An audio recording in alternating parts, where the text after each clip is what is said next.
사도행전 13장 4절부터 12절 말씀.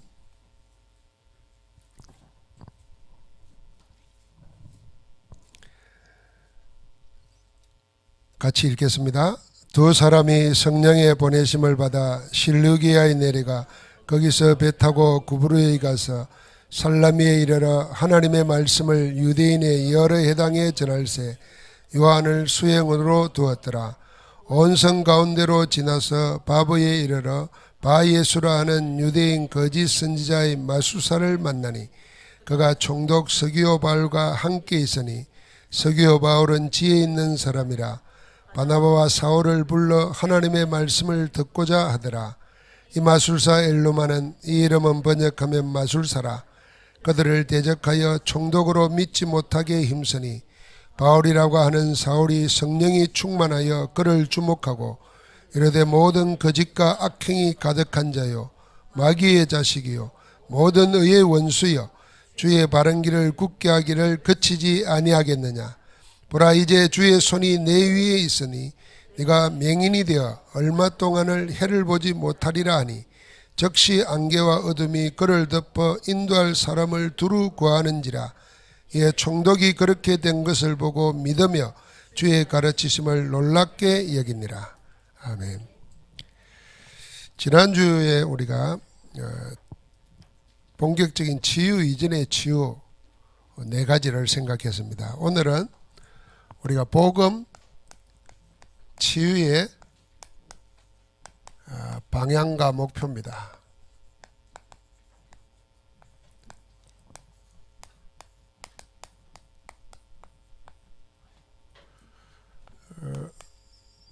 우리의 모든 치유는 어떤 방법이나 어떤 정성이 아니라 복음 치유죠.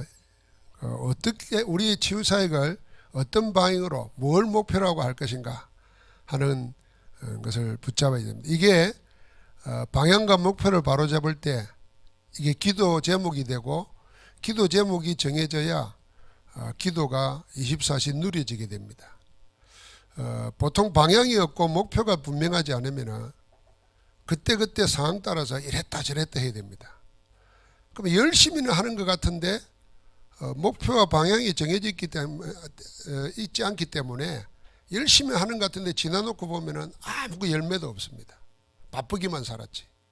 그래서 우리가 항상 언약이라는 거 12DRP도 이야기하는 건 뭐냐면 우리 신앙생활의 방향 목표가 뭐냐를 정해놔야 그 다음에 기도 제목이 되고 누려지면서 세월 시간 지나다 보면은 열매로 나타나는 겁니다.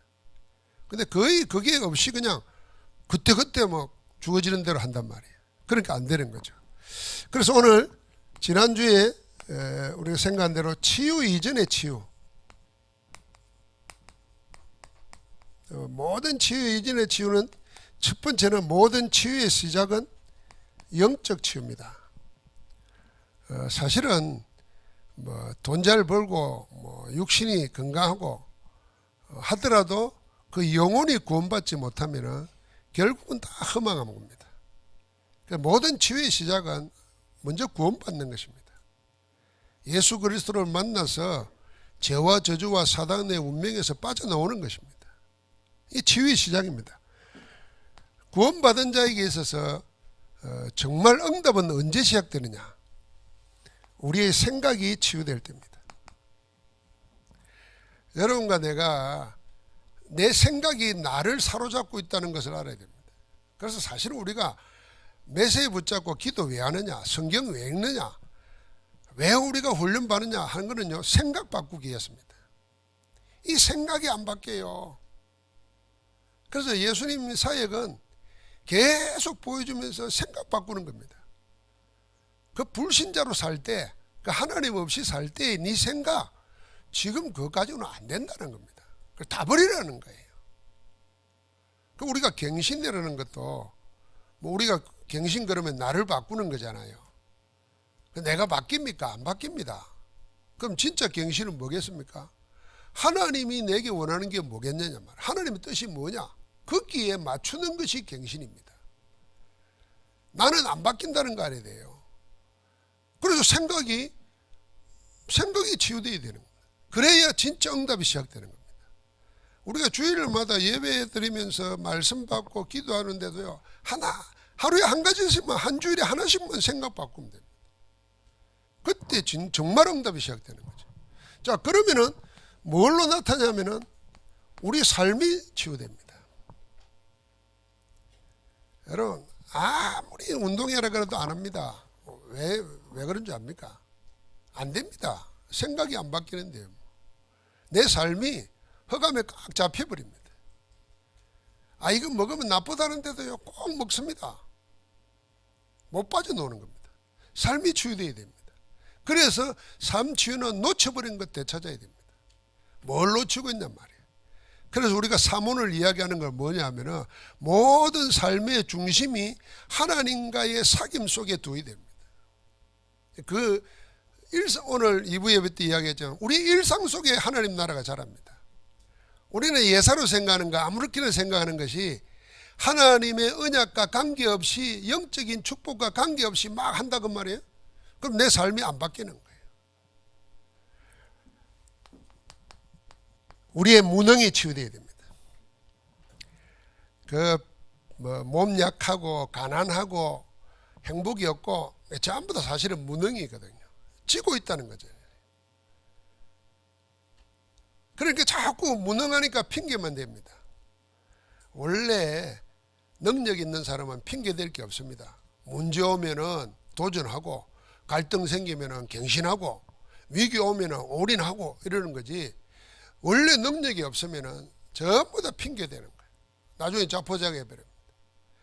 그래서 치유 이전에, 육신 치유 이전에 이 네 가지 치유가 먼저 되어야 된다. 그러니까 제목부터 우리가 한번 늘 생각하고 기도해야 됩니다. 영적 치유, 생각 치유, 삶 치유, 무능 치유. 자, 그 가운데서 이제 우리의 질병 치유가 노는 겁니다. 뭐 병만 병이겠습니까? 우리의 육신 치유입니다. 그리고 진짜 치유의 방향이 어디로 둬야 되느냐? 우리의 치유 전도, 치유 선교입니다. 이게 치유의 방향이고 치유의 목표입니다. 결국 마지막에는 뭘로 나가냐면은 우리의 미래고 세계복음화에 준비된 도구인 렘넌트 치유하는 겁니다. 렘넌트 시절에 다른 것에 잡히기 전에, 병들기 전에 완전 복음으로 처리되도록 렘넌트 치유하는 겁니다.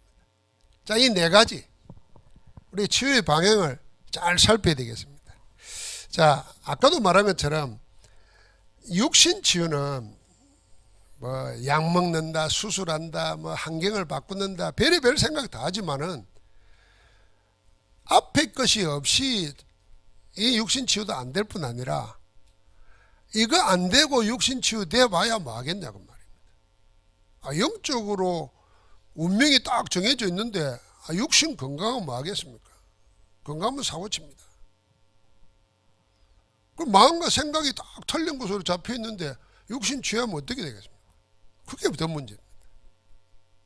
자, 이 육신 질병은 여러분과 내가 앞으로는 갈수록 뭐냐면은 심각한 질병 시대입니다. 지금 코로나를 통해서 전 세계가 어려움 당하잖아요. 뭐 사람만 죽는 게 아니라 경제 문제고죠. 코로나 이후에 나타날 일은 더 심각하다는 거, 뭐 세계 사람들이 다 이야기하잖아요. 그런데 무슨 질병이냐? 앞으로는 계속 정신병, 마음의 병, 그래서 나중에는 중독이 일상화되는 이런 심각한 병들이 계속 나올 수밖에 없습니다. 지금은 육신병 이전에 사람들이 마음과 정신이 벌써 다른 데 다 잡혀 있습니다. 심각한 문제가 오는 거죠. 그래서 우리는 이 육신의 병을 생각할 때, 질병 치료를 생각할 때 하나님의 자녀는 누구나 뭘 가져야 되냐면은 확신을 갖고 있는 게 있어야 됩니다. 뭐에 대한 확신? 하나님께 집중할 때 하나님의 은혜가 우리를 강건하게 하고 편안하게 하고 인도하신다 하는 데 대한 확신이 있어야 됩니다. 여러분, 내가 구원받았다면 불신자에게 없는 게 있어요. 불신자는 자기 힘으로 살아야 되고 자기 가진 것으로 살아야 됩니다. 그리고 자기 가진 게 없거나 자기 힘이 없으면은 아무것도 못 하잖아요. 그런데 우리는 가진 것이 없더라도 뭐가 있느냐? 구원받은 하나님의 자녀라. 하나님의 자녀에게는 하나님께 집중할 때 하나님이 위로부터 주시는 은혜가 있다는 겁니다. 가장 좋은 것은 위로부터 우리에게 주어진다 그랬어요. 그 은혜가 있다는 것에 대한 확신을 딱 가져야 됩니다. 자, 그래 가지고 뭘 하느냐 하면은, 여러분, 내가 어디에 집중하느냐? 복음에 집중하는 겁니다. 말씀에 집중하는 겁니다. 우리 예수님의 비유를 통해서 계속 생각하죠. 하나님은 우리에게 은혜를 주시는데 뭘 통해서 은혜를 주시느냐? 예배와 말씀을 통해서 은혜를 주시는 겁니다. 그러니까 사단이 그걸 알고 말씀을 뺏어간다니까요. 여러분, 제가 그 메시지 할 때 여러분 생각나십니까? 내 머리가 나쁘거나 내 기억력이 없거나 내 관심이 없어서 말씀을 모르는 게 아니라 사단이 빼앗아간다 그러면요, 정말 정신 차려야 돼요. 야, 이 사단이 하나님의 은혜 못 누리도록, 하나님의 축복이 내게 열매 못 맺도록 사단이 말씀을 뺏어가는구나. 내가 사단한테 늘 뺏기고 있구나. 그러면은요, 정말 기도할 때 뭘 기도해야 되겠습니까? 예배 올 때 뭘 기도해야 되겠습니까? 말씀 읽을 때 뭘 기도해야 되겠습니까? 그건 다른 차원이에요. 그러니까 그로 인해서 내 속에 있는 상처가 말씀 방해하고, 말씀으로 인해서 넘어지면 그게 하나님 더 큰 축복이 있는 건데 그게 넘어져 버리고. 그래서 복음에 집중할 때 모든 치유의 시작이 일어나는 겁니다. 이렇게 생각하면 됩니다. 내게 병이 왔다, 몸에 문제가 왔다, 말씀에 집중하는 것, 복음에 집중하고 그리스도께 집중할 기회다 생각이 됩니다. 코로나 일어나면서 안 보십니까? 사람들은 전부 다 가난한 나라에 보니까요, 딱 한 주를 못 견디더라고요. 가난한 사람들은 일할 거리가 없어져 버리니까 한 주를 일주일을 못 버텨요. 기업도요, 2달을 못 버팁니다. 자영업자 한 달을 못 버팁니다. 야, 그럼 우리가 지금 살아가는 게 이게 기적이잖아요. 우리는 생각이 됩니다. 이럴 때 우리는 뭐느냐? 사람들은 우왕좌왕할 때 우리는 복음에 집중하는 겁니다. 복음에 집중할 때 하나님의 역사가 어떻게 일어나는가 알아야 됩니다. 그래서 선교 나가기 전에 사도행전 13장, 16장, 19장에 보면은 어떤 역사, 기적이 일어나기 전에 제일 먼저 노는 게 뭐냐 하면은 성령과 함께 하는 것입니다. 성령의 인도받는가, 기도하면서 성령의 인도받는가, 성령의 인심을 아느냐, 그리고 성령께 집중하는 거예요. 말씀에 집중하는 거예요. 그러면서 우리에게 치유에 집중하는 겁니다. 치유 집중이라는 것은 병 낫게 해달라는 게 아닙니다. 정말 내 인생에 내 마음, 생각, 내 영혼이 치유되지 않으면 내 가지고 있는 이게 전부 다 복이 아니고 그게 저주라요. 가지고 있는 게 저주라. 우리가 알지 않습니까? 내가 약하고 어려울 때는 주님이라도 찾는데 조금 넉넉해지면 그냥 주님 안 챙기고 놀러 다니기 바쁘고 누리기 바쁘잖아요. 그 틀린 의미로 누리는 거다. 그러니까 나에게 필요한 것이 뭐냐? 하나님의 은혜로 내 생각, 내 마음 치유되는 거구나. 치유에 집중하는 겁니다. 그래서 우리가 5가지 깊은 거 이야기하는 거예요. 깊은 말씀, 깊은 기도, 깊은 호흡, 묵상, 깊은 음식, 깊은 운동, 그런 게 하잖아요. 나이 드신 분들은 뭐 운동 해야 됩니다. 제일 좋은 운동이 걷는 거고 숨 쉬는 거예요. 그 숨은 쉬진 대로 쉬지 말고 의도적으로 쉬어야 돼요. 긴 호흡, 복식호흡 하든지 해야 됩니다. 그걸 기도하고 같이 하고, 운동도 자기 몸에 맞는 운동을 자꾸 찾아야 됩니다. 저는 침대에 눈 뜨면 기도하면서 하는 운동이 있습니다. 일단 침대에서 누워있을 때 다 잠잘 때 다 굳어있고 잠재되어 있는 거 깨우는 거, 그 운동이 있어요. 그리고 일어나서 또 하는 운동이 있고 기도하면서 하는 운동이 있고. 그래서 몸을 부드럽게 편안하게 하는 그 깊은 운동이라. 리듬을 찾고 균형을 맞추고. 막 그거 한다고 우리가 100년 200년 살겠다 그런 의미가 아니잖아요. 사는 동안에 우리가 병 때문에 남 고생 안 시켜야 돼요. 자기 고생은 말할 것도 없고 주변 고생 안 시켜야 되잖아요. 그러니까 그 치유에 집중한다는 얘기는 다른 거 하라는 게 아닙니다. 우리의 삶에 대해 되는 거예요. 여러분 계속 병 걸리고 계속 몸 약한 것 때문에 문제되면요, 그것도 복음 전도에 방해됩니다. 그거 어떻게 해야 됩니까? 말씀 붙잡고 하나님의 은혜 구해야 됩니다. 제가 그런 이야기 했죠. 24시 기도가 되려면 자기 기도 언어를 찾아야 됩니다. 남이 하라는 게 아니고 내가 복음 가지고 누리면서 하나님이 나에게 집중하게 하는 그 언어가 있어요. 그게 사실은 신앙적으로 말하면 신앙 사상일 수도 있고 그게 철학일 수도 있고 그 언어가 있어야 돼요. 저는 발견한 게 뭐냐면 내게 필요한가, 우리 교회에 필요한가, 온 세상에 필요한가, 하나님의 은혜뿐이다. 그래서 정말 걸어다니면서 기도할 때는 딱 한 가지만 합니다. 주 예수 그리스도요, 내게 은혜를 베푸소서. 교회에 은혜를 베푸소서. 주 예수 그리스도요.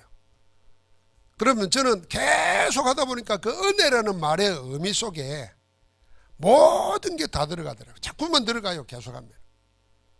그건 치유 집중인 그런 겁니다.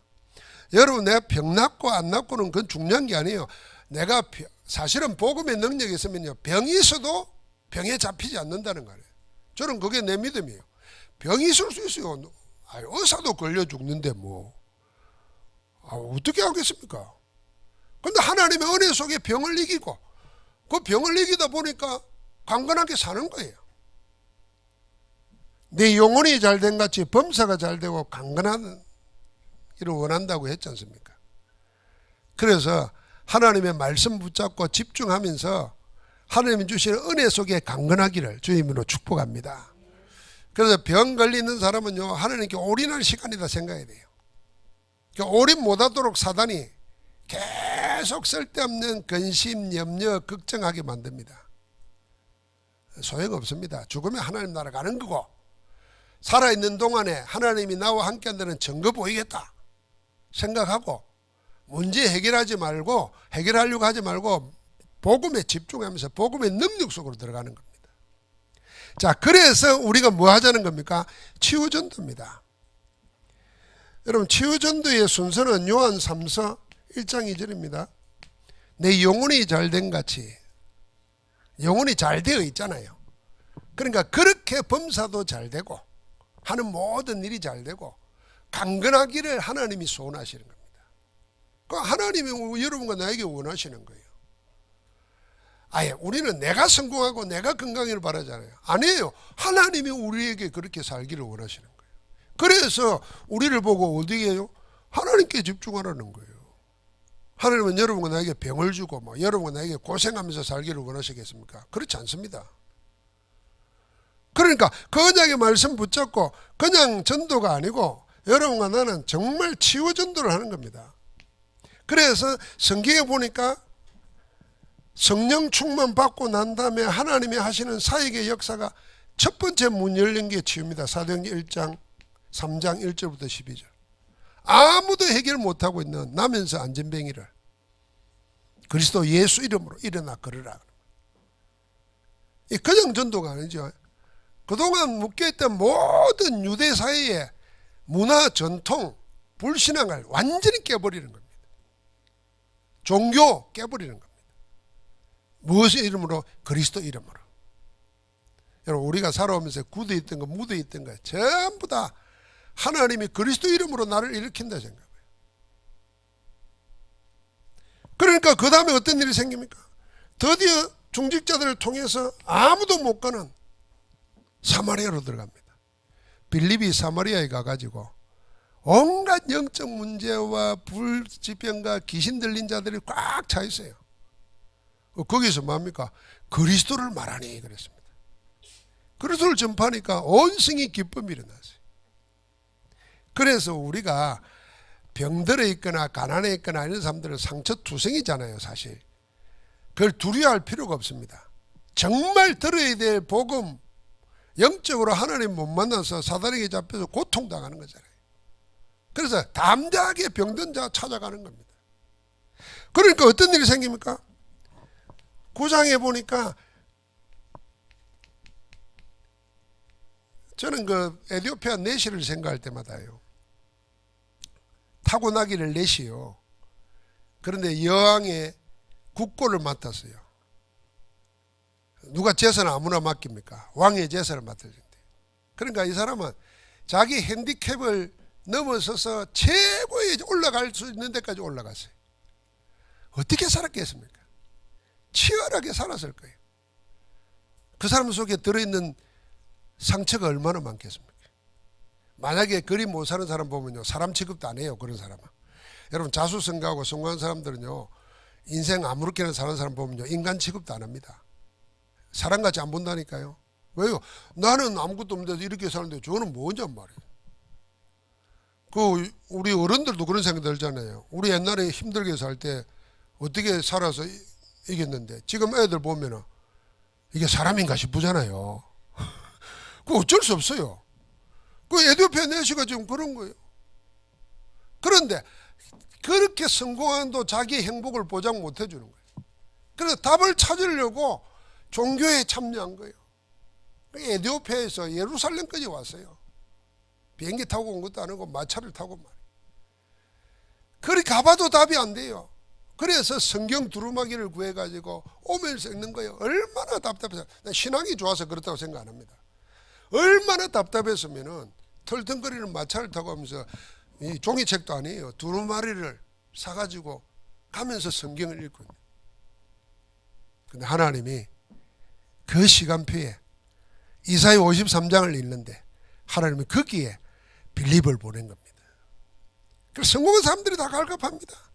그 중에 고넬륨 타고나기를 출신 충분히 다르게 태어났어요. 백부장이에요. 군대 중에 군대의 백부장이.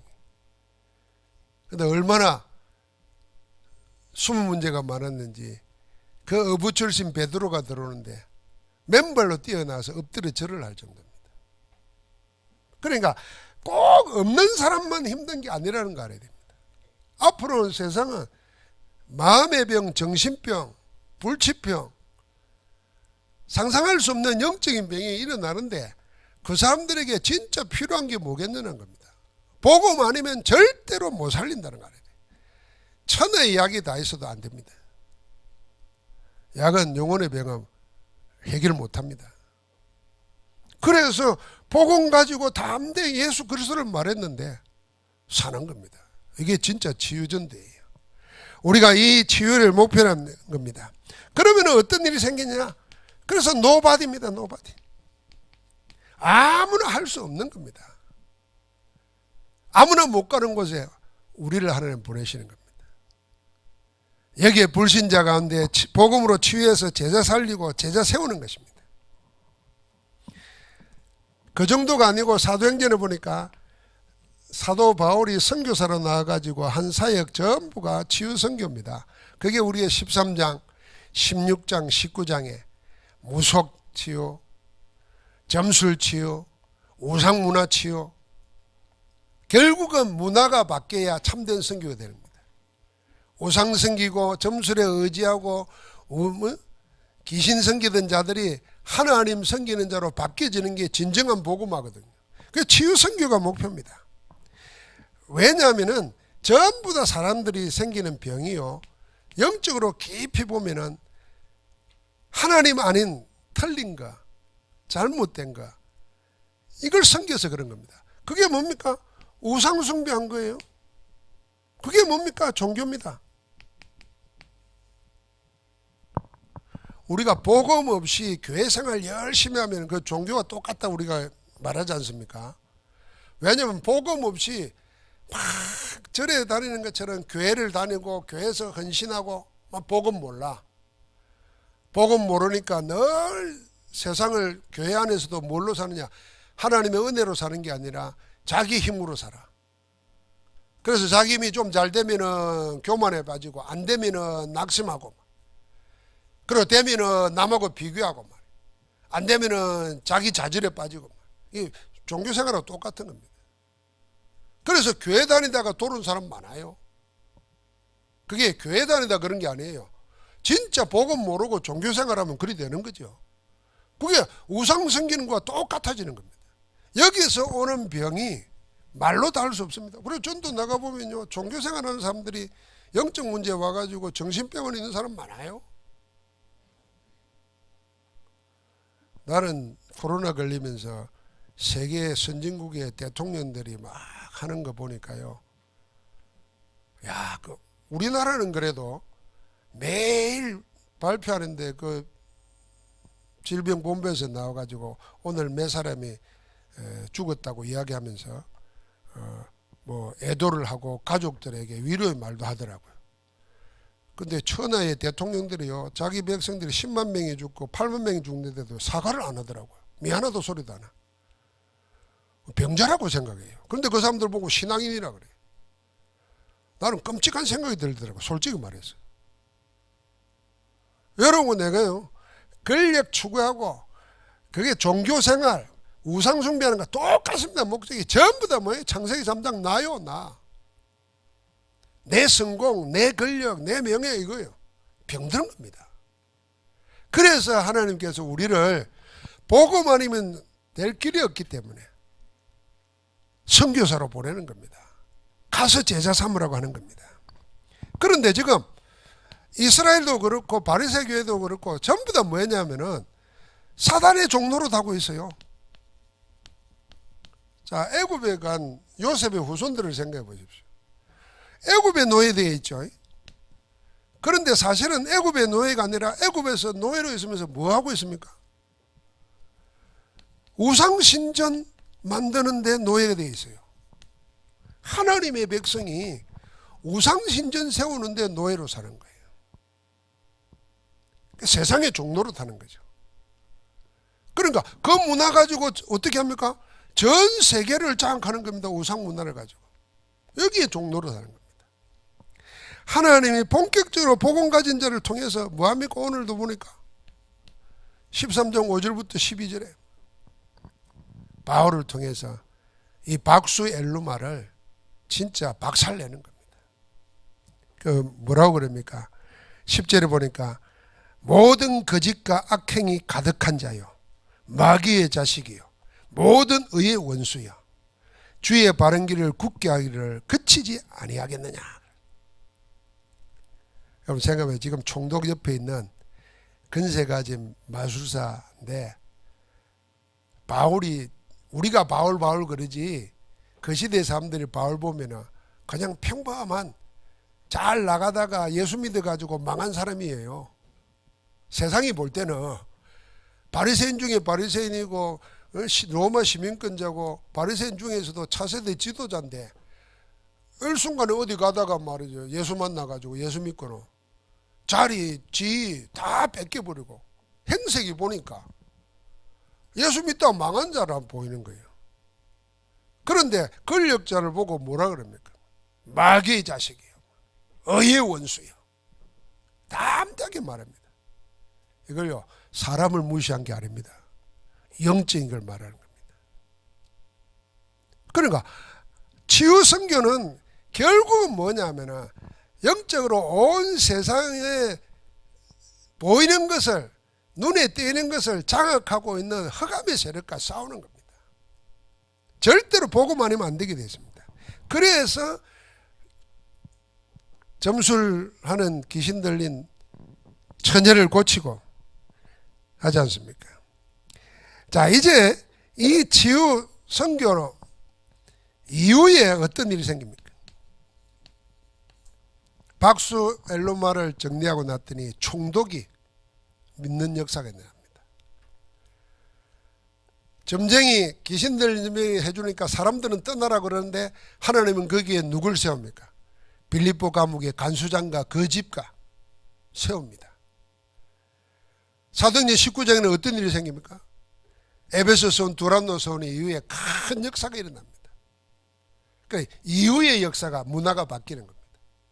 자, 우리가 치유라고 말할 때 내 병 치유하고 건강에 살자, 단순히 그걸로 생각하는 것은 우리가 병원이고 세상 사람들이 말하는 거죠. 하나님의 복음 치유는 그 정도가 아닙니다. 우리의 근본을 바꿀 뿐 아니라 우리가 늘 말하잖아요. 근본과 기본과 기초 그러잖아요. 근본은 우리의 영적 상태잖아요. 영적 상태. 영적 상태를 바꾸는 겁니다. 기본은 뭐겠습니까? 이거 우리의 자세거든요. 기초는 뭡니까? 우리의 실력입니다. 이 모든 것을 다 살리는 것, 그게 복음 치유입니다. 내 근본을 바꿔버린다니까요. 이제는 우리는 마귀 자녀가 아니에요. 세상에 속한 자가 아니에요. 하나님의 자녀요, 성령의 사람이라. 여러분과 내가 어디에 속했는가 그거 하나만 진짜 24시 누리면은 세상에 자기가 누군지를 몰라가지고 방황하고 혼돈 속에서 흑암 속에 끌려다니는데 내가 누군가를 안 잊어버리고 살면요, 그럼 영적 상태가 그게 성령 충만이에요. 그러면 그 사람의 기본은 되게 돼 있는 겁니다. 기본이 안 돼 있다 그러잖아요. 자세가 안 돼 있는 거죠. 그러면 하고 싶어도 못해요. 실력이 없으니까. 이거 다 고치는 겁니다. 그래서 서밋이 되는 거예요. 치유 곧 서밋입니다. 서밋을 목표로 하는 게 서밋이에요. 여러분, 서밋은 높은 자리에 올라가는 거 아닙니다. 최정상의 자리에 올라가는 게 아니고, 지금 우리 신현종 권사님이 권사님이잖아요. 권사님이 지휘를 맡았어요. 지휘를 최고로 잘하는 게 그게 서밋이에요. 지휘 맡기는데 예배도 안 오고 말이지. 지휘 맡기는데 안 오고. 그럼 그건 서밋이 아니잖아요. 아니, 서밋이라는 것은 내가 어떤 직분을 맡았다, 목사로서 최고의 축복을 누리는 거예요. 그게 서밋이에요. 기도하고 말씀 전하는 것에 전무해야 되는 거예요. 목사가 막 청소는 하고 막 그러면은 그거는 서밋이 아닙니다.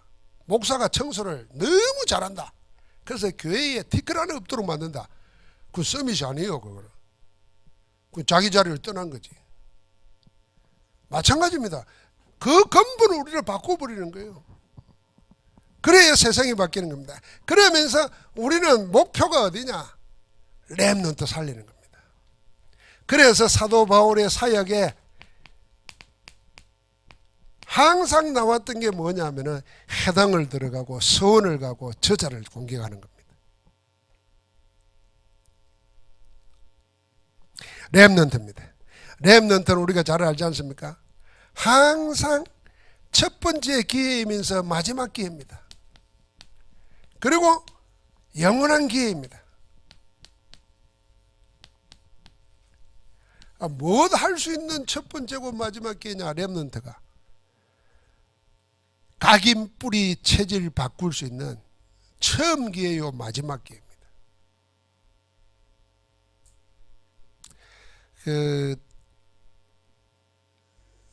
제가 아이를 키워보고 아이 자라는 거 보고 이렇게 보면요, 일단 뱃속에 있을 때 모든 성분은 끝내야 돼. 이 배 밖으로 나오기 전에 요 안에서 다 끝내야 돼. 그래서 언약 가지고 결혼하고 언약 가지고 아이 가지는 게 그렇게 중요한 겁니다. 그래서 옛날에는 예사로 생각한 것도 있는데요, 아이 가지기 위해서 기도해야 돼요. 아이 가지기 위해서 언약 안에서 어쩌다 보니까 아이 생긴다 이러면 안 돼요. 아이 가지기 위해서 기도해요. 저도 총각은 지금부터 기도해요. 결혼을 놓고 기도하고, 결혼을 놓고 기도하다가 제가 그러잖아요. 다른 거는 다 전문가 찾아가면서 살아본 사람 말을 안 들어요. 저희 총각 때 일단 엄마 아빠 말 안 들어요.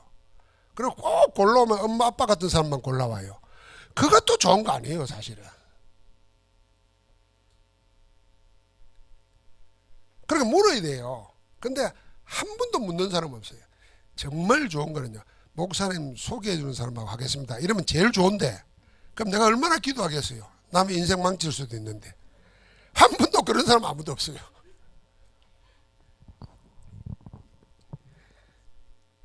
더 하면은 엄마 아빠가 소개해 주면 하겠습니다.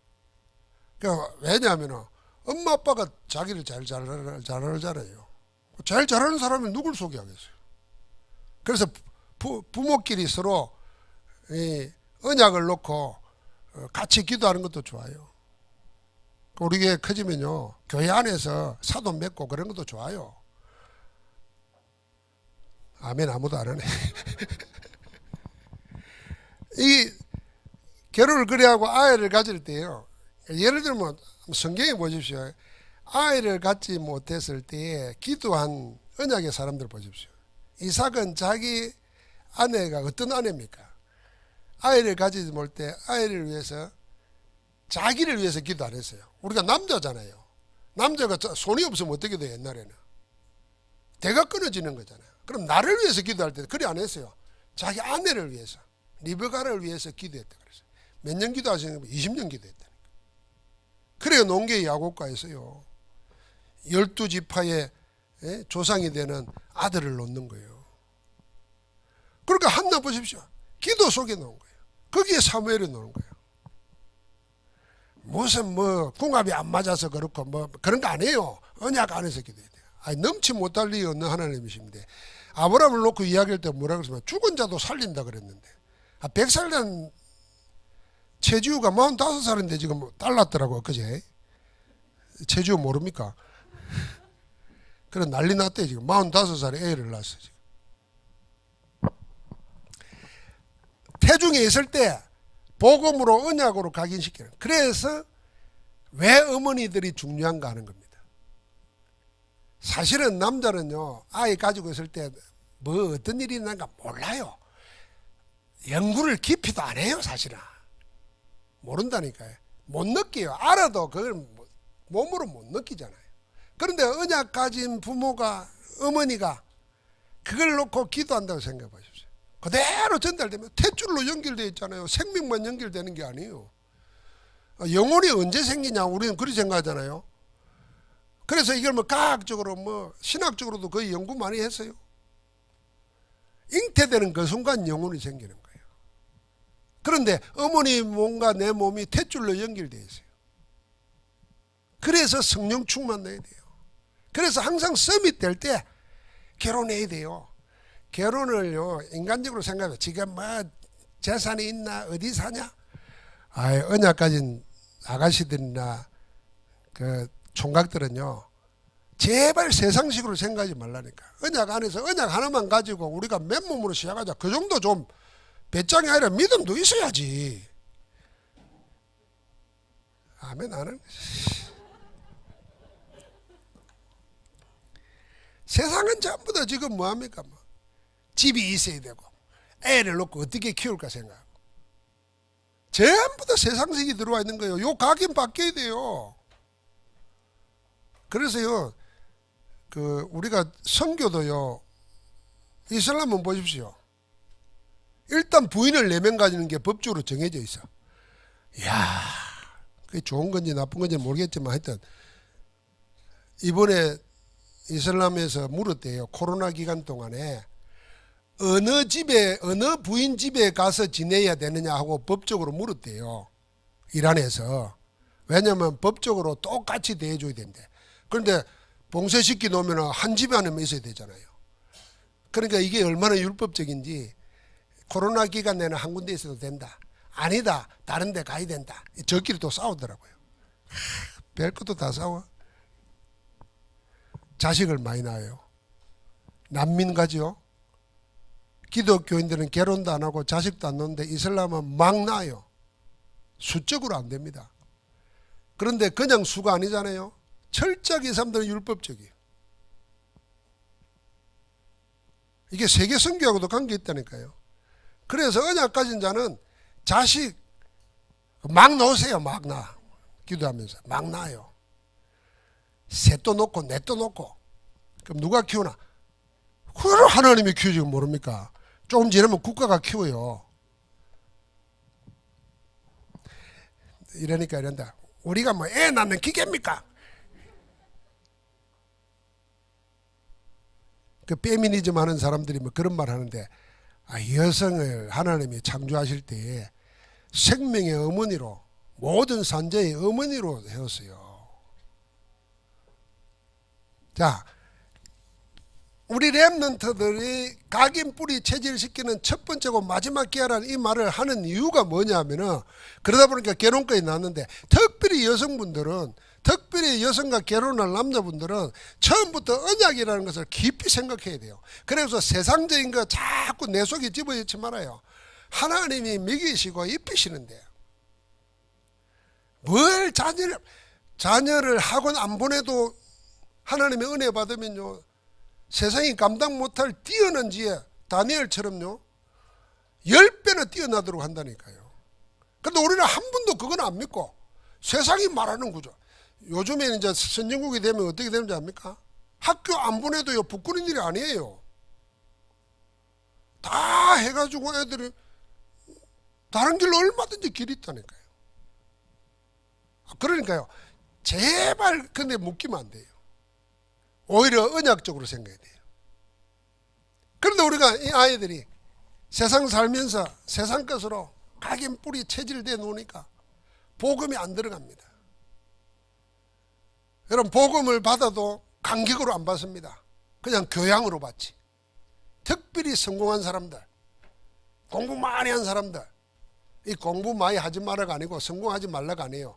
성공하기까지, 공부 마치기까지 다른 게 막 들어와 있어요. 그게 복음 앞에 바울처럼 무릎 꿇어야 되는데, 그걸 가지고 복음을 해석하려고 그러고, 그걸 가지고 복음을 막 적용시키려고 그러니까 복음의 능력이 없는 거예요. 그러니까 뭐 하겠습니까? 교회 안에 와가지고 교양하는 거예요. 사교하는 거예요. 배운 게 있으니까, 체질이 되어 있으니까 어른들 잘 섬기고, 사람들 아주 고급스럽게 대해주고, 목사들 대접해주고, 거의 신앙 좋은 줄 생각합니다. 영적 문제가 보면 끝나는 거예요. 아무 힘이 없는 겁니다. 그래서 우리가 한번 이 렘넌트 시절은요 완전 각인 뿌리 체질 돼 가지고 영원한 체질이 되도록, 그렇게 된 사람들이 성경에 있는 렘넌트 7명입니다. 오늘 우리는 결국 치유를 하는데 목표를 어디에 두느냐?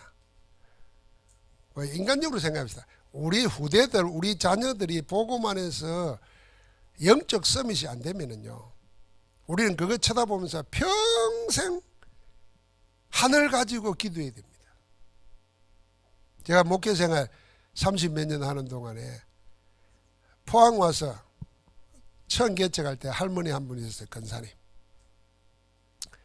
도 삼천가 살았는데 서울서 신앙생활하다 내려서 우리 교회에 왔는데요, 자식이 아무도 안 믿어요. 참 고운신 권사님인데 늘 나 만나면 마음에 한이 뭔지 압니까?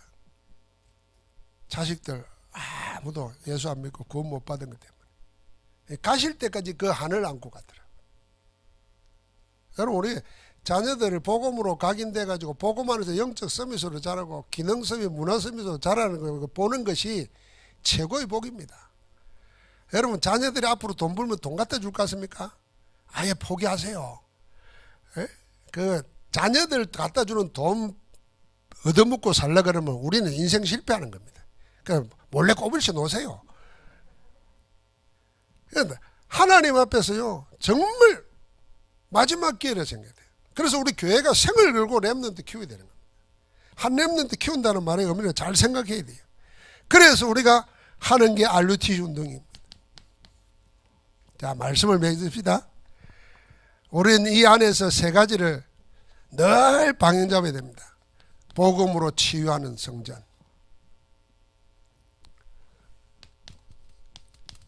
항상 어디에 있든지 영적 서밋으로, 어디에도 관계없이 승리하는 영적 서밋으로, 그래서 237 살리도록, 이 세 가지가 우리의 모든 사역의 방향이고 치유의 방향입니다. 서밋 이야기했지만 서밋이라는 말 절대 어려워하면 안 됩니다. 내 있는 자리에서 하나님이 나와 함께 한 것을 최고로 누리면은 내가 뭐 해야 될지를 압니다. 그리고 저는 항상 생각하는데 일이 많은 게 아니에요. 정말 이런 말이 있어요. 시간을 잊어버리면요, 시간이 남는다는 거예요. 그게 집중입니다. 내가 지금 몇 시가 됐지? 이거 잊어버리면요, 시간이 엄청 남아요. 그런데 늘 그 집중의 축복 시간을 못 잊어버리면 시간에 매여 살아요. 그걸 뭘 해야 될지를 몰라. 멍청하게 사는 거예요. 그래서 정말 우리는 하나님의 은혜로 구원받았고, 은혜로 받은 구원 속에 담겨있는 비밀이 어느 정도겠냐. 하나님은 그리스도 안에 모든 걸 다 남아졌어요. 하나님의 모든 충만한 것이 그리스도께 다 충만한다 그랬어요. 그럼 거기에 집중할 때 어떤 일이 생기냐. 하나님의 모든 충만한 것이 내게 일어나는데 시간표 따라서 차근차근 오는 겁니다. 그 응답을 누리기를 주의 이름으로 축복합니다. 하나님 감사합니다. 우리가 참된 복음 치유 사역의 방향을 붙잡고 24시 응답받도록 인도하여 주옵소서. 그리스도 예수 이름으로 기도하옵나이다. 아멘.